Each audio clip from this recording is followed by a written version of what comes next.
नमस्कार दोस्तों, आज तारीख 14 सितंबर, दिन रविवार और आज हम बात करने वाले हैं आज की सबसे बड़ी खबरों की। तो चलिए शुरू करते हैं सबसे पहली बड़ी खबर के साथ। यूपी फायर डिपार्टमेंट को मिला एफएसएआई का सर्वोच्च सम्मान।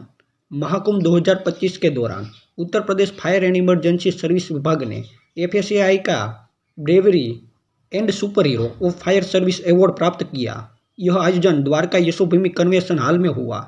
विभाग ने 45 दिन के त्यौहार में 66.5 करोड़ तीर्थ यात्रियों के बीच 185 अग्नि प्रसंगों को संभाला और लगभग 16.5 करोड़ की संपत्ति बचाई। प्रधानमंत्री मोदी मणिपुर दौरे पर हिंसा पीड़ितों से मिले।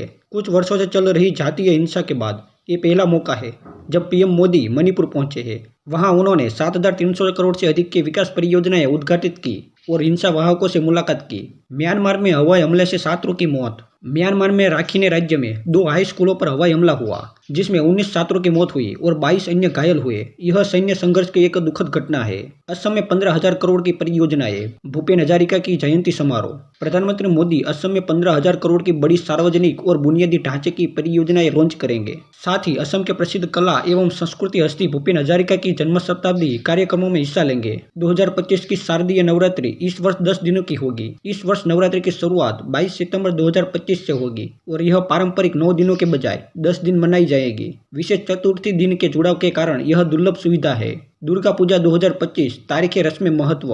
इस वर्ष दुर्गा पूजा 28 सितंबर से 2 अक्टूबर तक मनाई जाएगी। प्रमुख दिन है षष्ठी, सप्तमी, अष्टमी, नवमी और दशमी। विभिन्न राज्यों में भिन्न रंग रूपों में पूजा एवं आयोजन होंगे। नवीन जीएसटी 2.0 लागू। खरीद फरोख्त और खर्चों पर असर। भारत में जीएसटी 2.0 लागू किया है। इसके तहत सस्ते कपड़े परिधान पर टैक्स 5% हुआ है, लेकिन प्रीमियम ब्रांडों और महंगे आइटमों पर 18% टैक्स लगेगा। यह परिवर्तन त्योहारों और शादियों के मौसम पर खास असर डालने वाला है। इंफोसिस शेयर बायबैक प्रस्ताव से शेयर बाजार में बढ़त। इंफोसिस शेयर ने बायबैक की घोषणा की है जिससे आईटी सेक्टर में शेयरों को बल मिला और बाजार में सकारात्मकता आई। अर्बन कंपनी आईपीओ की भारी मांग। आईफोन 17 भारत में बनेगा।